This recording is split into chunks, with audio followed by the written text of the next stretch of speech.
Good morning, my dear students. Welcome to all students in my YouTube channel Ashoka institute अम्मारुत। तो आप लोग कैसे हो? मुझे विश्वास है कि आप लोग अच्छे होंगे।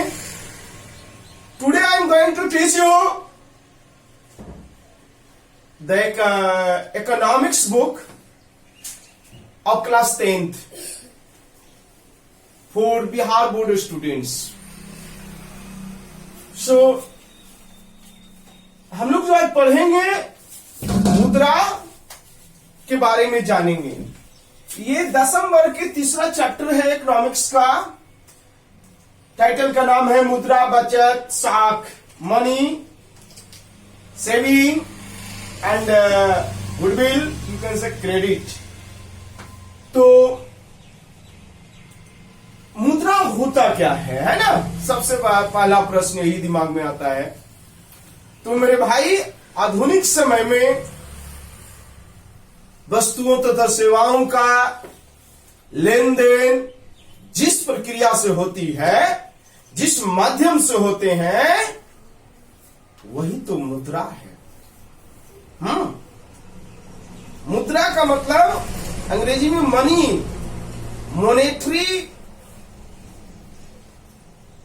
तो आज के समय में हम लोग जो लेन देन करते हैं, जिस साधन से करते हैं, वो क्या कहलाता है? मुद्रा कहलाता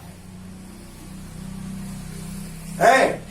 मुद्रा का शाब्दिक जो हम लोग आमतौर पर जानते हैं, धातु का बना हुआ सिक्का से और कागज का बना हुआ कागजी नोट से समझते हैं। मुद्रा जो सिक्का होता है, नोट होते हैं। वर्तमान समय में मुद्रा का स्वरूप भी बदलाव आया है। जैसे आज हम लोग चेक के माध्यम से भी लेन देन करते हैं, ड्राफ्ट के माध्यम से, है ना, डीडी जिसको बोलते हैं। हम लोग आज जो है बहुत से एटीएम से भी लेन देन करते हैं, क्रेडिट कार्ड, डेबिट कार्ड वगैरह वगैरह। तो वर्तमान समय में इसका चेंजिंग कुछ रूप आए हैं, और चेंजिंग होना संसार का नियम है, नेचर है। और जहां तक मुद्रा में चेंज किस तरह है, इसका इतिहास में बताऊंगा आप सभी बच्चों को। चूंकि ये थ्योरी टाइप है, और थ्योरी को अधिक से अधिक बोर्ड पर लिखना और समझाना ये थोड़ा सा मुश्किल कार्य है, लेकिन हम लोग इस मुश्किल को भी सरल बनाएंगे, है ना। तो हमने मुद्रा के बारे में कुछ बातें यहां पर लिखा है, समझाने की कोशिश करूंगा कि देखिए, धातु के बना सिक्के या कागज के बने नोट को आमतौर पर क्या कहा जाता है? मुद्रा कहा जाता है। हम लोग मुद्रा का मतलब आमतौर पर यही समझते हैं कि धातु का बना हुआ सिक्का, 1 रुपया का सिक्का, 2 रुपया का सिक्का, 5 रुपया का सिक्का, 10 रुपया का सिक्का, ये सब है। और कागज का बना हुआ नोट है, 2 रुपया से लेकर के 2000 तक नोट। ये तो आमतौर पर हम लोग मुद्रा के बारे में यही समझते हैं कि ये सिक्का जो बनता है धातु से बनता है, और नोट जो बनते हैं कागज से बनते हैं, है ना। अतः मुद्रा देखेंगे, अतः मुद्रा विनिमय का वह साधन है, विनिमय माने लेन देन का वह साधन है जिसके माध्यम से वस्तुओं तथा सेवाओं का लेन देन करते हैं। विनिमय, मुद्रा विनिमय का वह साधन है जिसके द्वारा, जिसके माध्यम से हम वस्तुओं तथा सेवाओं को, हम अपनी आवश्यकताओं की पूर्ति करने वाले वस्तुओं तथा सेवाओं को क्या करते हैं? लेन देन करते हैं। तो जिस साधन से लेन देन करते हैं, वही साधन क्या कहलाता? मुद्रा कहलाता। मुद्रा के बारे में विभिन्न अर्थशास्त्रियों ने अलग अलग अपने विचार दिया है। मैं बताऊंगा मुद्रा के बारे में डिटेल पूर्वक आप लोग को बताऊंगा। क्रॉथर के अनुसार, क्रॉथर जो अर्थशास्त्री हैं, क्रॉथर महोदय ने बताया कि देखेंगे मुद्रा का, इन्होंने महत्व के बारे में बताया कि जिस तरह यंत्र शास्त्र में, मशीनीकरण में चक्र का स्थान है, विज्ञान में अग्नि का स्थान, और राजनीति शास्त्र में वोट मत का स्थान है, वही स्थान आर्थिक जीवन में किसका है? मुद्रा का है। ठीक ना, कि आर्थिक जीवन में मुद्रा का स्थान सर्वश्रेष्ठ है। अगर आज के समय में अर्थ जगत में मुद्रा को वहां से निकाल दिया जाए तो अर्थशास्त्र का कोई महत्व नहीं रह जाएगा। आज अर्थशास्त्र का महत्व है तो मुद्रा का देन है ना। ट्रेस्कॉट एक अर्थशास्त्री, उन्होंने क्या कहा, यदि मुद्रा हमारी अर्थव्यवस्था का हृदय नहीं, देखो इन्होंने बहुत बड़ा संबंध जोड़ा है मुद्रा का, किससे, तो यदि मुद्रा हमारी अर्थव्यवस्था का हृदय नहीं है तो रक्त प्रवाह अवश्य है। ये ट्रेस्कॉट साहब ने कहा कि if money is not the heart of our economic system, it is certainly be considered its blood stream। मतलब कि यदि मुद्रा हमारी अर्थव्यवस्था का हृदय नहीं तो रक्त प्रवाह, मतलब अर्थव्यवस्था का ब्लड का काम करता है कौन, एक अर्थ जगत में, इकोनॉमिक सिस्टम में ब्लड की तरह कौन कार्य करता है, तो वो है मुद्रा है। तो हम लोग देखेंगे मुद्रा के कार्य, मुद्रा से लाभ, इस एक एक पॉइंट करके हम लोग चलेंगे, पर अभी थोड़ा सा वेट करने की आवश्यकता है। धीरे धीरे सभी प्रकार के वीडियो बनाऊंगा, आप लोग को लाभ दूंगा। आप लोग शैक्षणिक लाभ लेने के लिए ऑलवेज टाइम जो है रेडी रहिए। अच्छे लगे तो शेयर, लाइक, सब्सक्राइब वगैरह सब कर रहे हैं, ना करना है ना करिए, हमको जो फर्ज है हम कर रहे हैं।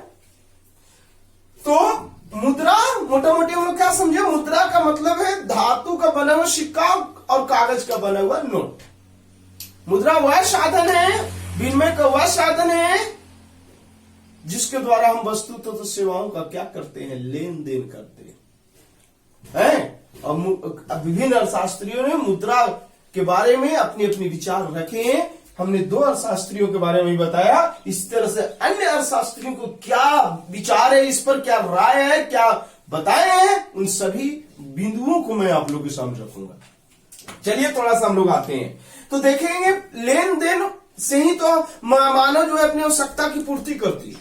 शुरू से जब मनुष्य की आवश्यकताएं कम थे, लिमिट थी, तो उस समय भी लेन देन हुआ करता था, हमारे पूर्वज भी करते थे, और उस समय लेन देन करते थे, अपनी आवश्यकता की पूर्ति करते थे। उस समय मुद्रा का ज्ञान नहीं था। शुरुआत दौर में मानव को मुद्रा का ज्ञान किसी प्रकार का नहीं था, तो लेन देन होती कैसी थी, तो लेन देन वस्तुओं से वस्तुओं के अदला बदली करके होता था। धीरे धीरे आवश्यकता बढ़ी, वस्तु से वस्तु के लेन देन में कठिनाइयां होने लगा। फलस्वरूप मानव का तो ये नेचर है कि जब है ना, जब उसके पास जरूरत होती है तो जरूरत की चीजें खोज करने के लिए तैयार रहते हैं। और जब वस्तु से वस्तु के बीच में लेन देन होता था, अदला बदली, उसमें कठिनाइयां होने लगा। हमने बताऊंगा क्या क्या कठिनाइयां होंगी। तब जो है मानव ने लेन देन की नई प्रणाली का शुरुआत किया, विनिमय की नई प्रणाली का शुरुआत किया। मैं बताऊंगा वो कौन प्रणाली है। तो पहले देखते हैं यहां पर कि विनिमय यानी एक्सचेंज के दो स्वरूप होते हैं। ऑब्जेक्टिव प्रश्न भी पूछा जाता है कि विनिमय के कितने स्वरूप होते हैं, तो दो होते हैं, एक वस्तु विनिमय प्रणाली और दूसरा मौद्रिक विनिमय प्रणाली। फर्स्ट पॉइंट, तो एक्सचेंज के दो स्वरूप होते हैं, है ना। First of all barter system and second monetary system. There are two systems for exchange in economic. First of all barter system and second monetary system. You can say वस्तु विनिमय प्रणाली और मौद्रिक विनिमय प्रणाली। अब हम लोग को क्या करना है कि वस्तु विनिमय प्रणाली क्या है, इसमें क्या कठिनाइयां होने लगी। अब जब कठिनाइयां होने लगी तो कौन प्रणाली का शुरुआत हुआ? जाहिर सी बात है कि सेकंड में आ रहा है तो यही होगा, मौद्रिक विनिमय प्रणाली। तो मौद्रिक विनिमय प्रणाली किसे कहते हैं? मुद्रा का कार्य क्या है? बहुत इंपॉर्टेंट प्रश्न है। इन सारे बिंदुओं के बारे में करके मैं वीडियो बना करके आप लोग के बीच में रखने का काम करूंगा। आप लोग सपोर्ट करोगे तब, ना करना ना करें, हमारा जो फर्ज मैं करूंगा। तो आज अब हम लोग देखेंगे वस्तु विनिमय प्रणाली के बारे में। तो मेरे बहादुर बच्चे, तो विनिमय के कितने रूप? विनिमय मैंने लेन देन, लेन देन के कितने रूप? 2 रूप। कौन कौन? वस्तु विनिमय प्रणाली और मौद्रिक विनिमय प्रणाली। तो अब हम लोग देखेंगे, पढ़ेंगे। Now we will read about barter system, मतलब वस्तु विनिमय प्रणाली के बारे में। तो वस्तु विनिमय प्रणाली क्या होता है? 2 नंबर में आते भी हैं। वस्तु विनिमय प्रणाली किसे कहते हैं, ये ध्यान में रखिएगा। तो वस्तु विनिमय प्रणाली, विनिमय का वह प्रणाली है, वह पुराना प्रणाली है, प्राचीन प्रणाली है, जिसमें एक वस्तु से दूसरे वस्तु के बीच अदला बदली होती है। ये उस समय ये प्रणाली लोकप्रिय था जिस समय मुद्रा का ज्ञान नहीं था लोगों में, आवश्यकताएं लिमिट थी। उस समय मेरे बच्चों वस्तु विनिमय प्रणाली अति इंपॉर्टेंट था। इसी प्रणाली से लेन देन हुआ करता था, है ना। तो वस्तु विनिमय कैसे इसको डिफाइन करेंगे, डिफिनेशन लिखेंगे। वस्तु विनिमय प्रणाली वह प्राचीन विनिमय का प्रणाली है जिसमें एक वस्तु से दूसरे वस्तु के बीच लेन देन हुआ करता है। दूसरे शब्दों में कि जब किसी एक वस्तु का किसी दूसरे वस्तु के साथ, आप देख सकते हो, बिना मुद्रा के प्रत्यक्ष रूप से लेन देन हो, तो इस प्रणाली को वस्तु विनिमय प्रणाली कहलाता है, कहते हैं। यानी एक वस्तु से दूसरे वस्तु के बीच जब हम बदल लेते हैं, आस पड़ोस में से होता भी है कि जब घर में कोई चीज की कमी हो जाती है तो हम कहते हैं और कि हम दूसरे घर से, आस पड़ोस के घर से लेकर के बदल करके लेके चले आते हैं। तो वही प्रणाली तो कहलाता है वस्तु विनिमय प्रणाली। जैसे आप देख सकते हो, गेहूं से काची बदल लेना, चावल बदल लेना, सब्जी से काची बदल लेना, तेल बदल लेना। एक वस्तु से दूसरे वस्तु को बदलना ही वस्तु विनिमय प्रणाली कहलाता है। ओके, इतना समझने में कोई प्रॉब्लम तो नहीं होनी चाहिए। और होगा भला कैसे? हम समझा रहे हैं ना आप लोग को कि एक वस्तु से दूसरे वस्तु के बीच में जब अदला बदली हो जाती है तो इसी प्रणाली को वस्तु विनिमय प्रणाली कहते हैं।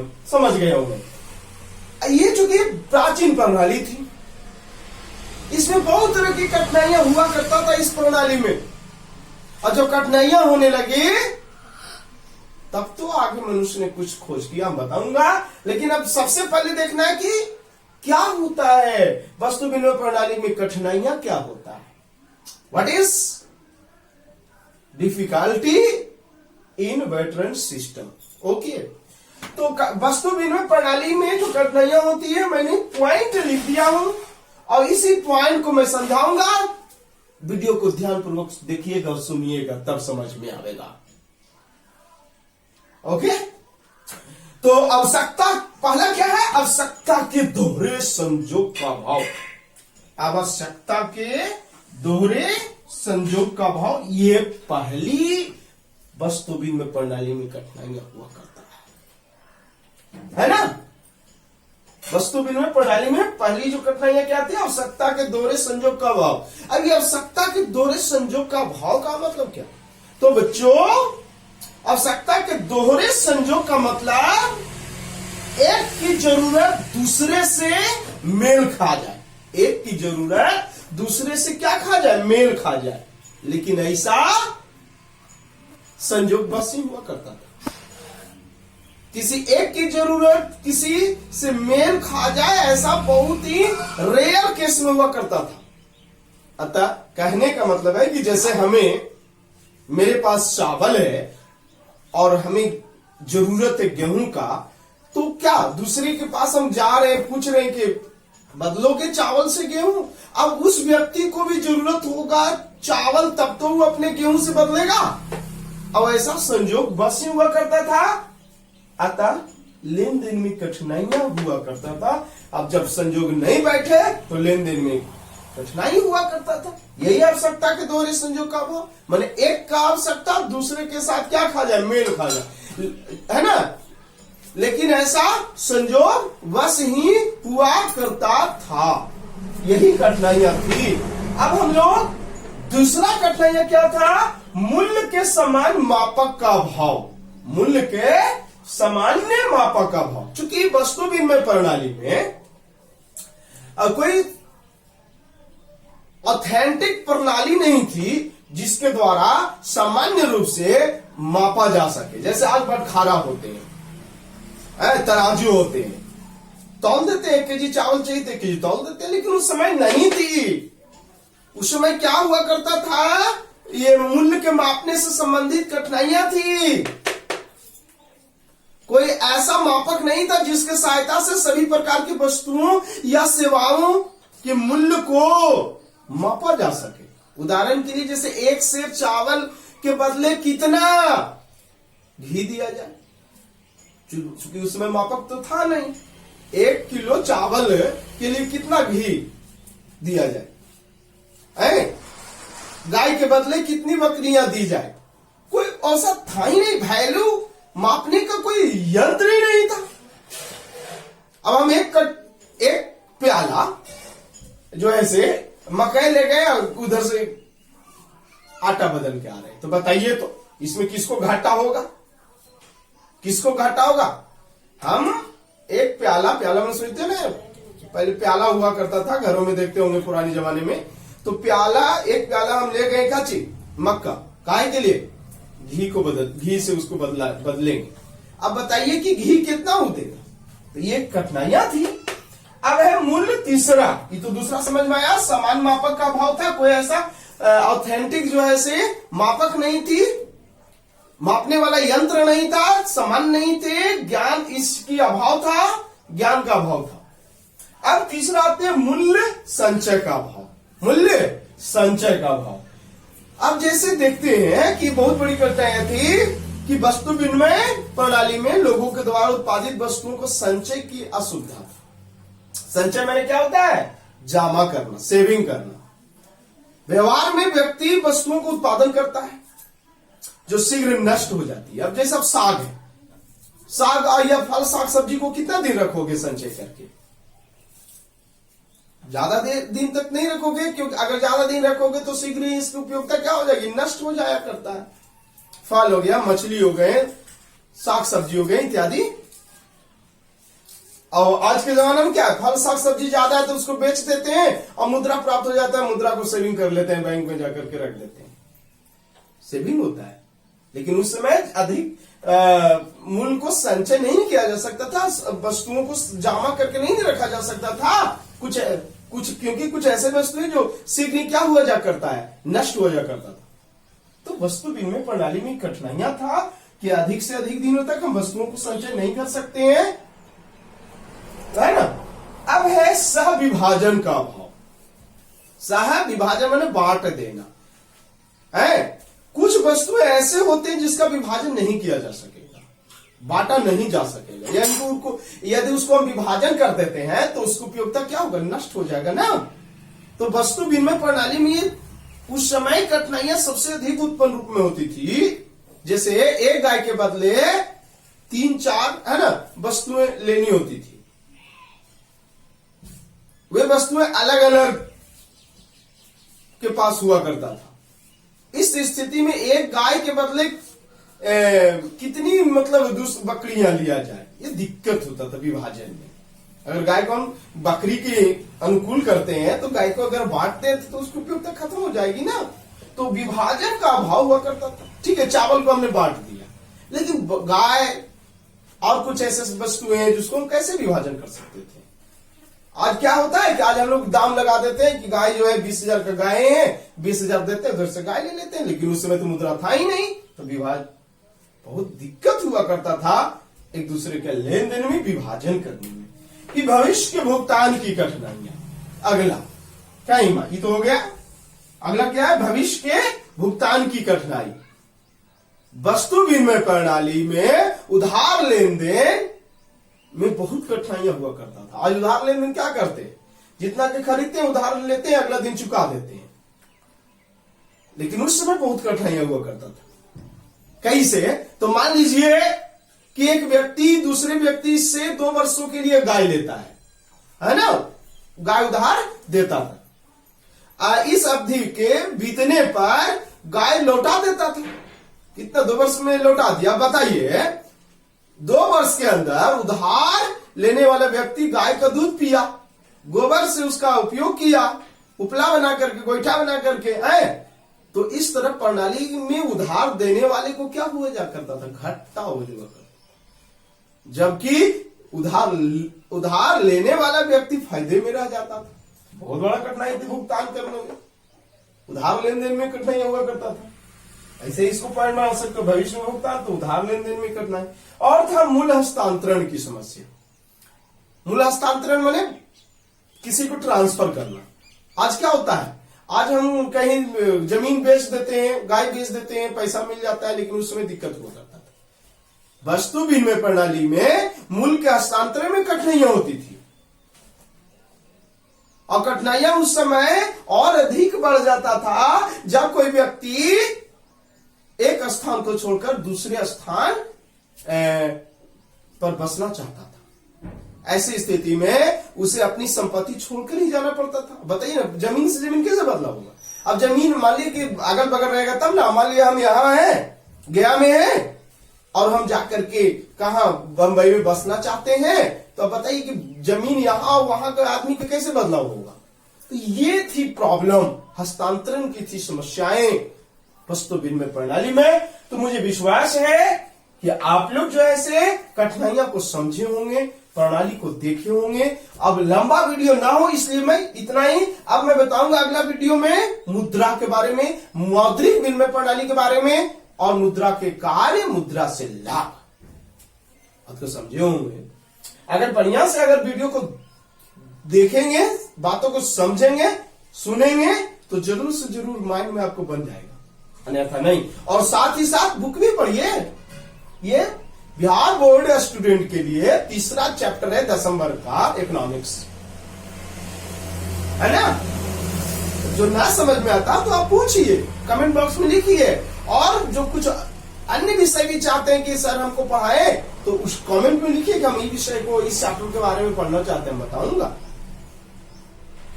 तो अब अच्छी लगे तो लाइक, सब्सक्राइब और शेयर वगैरह ये सब करें। ठीक, घंटी आता है उसको भी दबाएं, जिससे कि तुरंत सूचना मिल जाए कुछ वीडियो नया आए तो। और इस तरह से मेरे प्यारे बच्चों, आप लोग घर पे रहें, पढ़ते रहें, है ना। स्थिति के अनुसार हम लोग मानो तो ऐसा ही है कि स्थिति के अनुसार अपने आप को चेंज कर लेता है। तो वीडियो देखने के लिए बहुत बहुत धन्यवाद मेरे प्यारे बच्चों।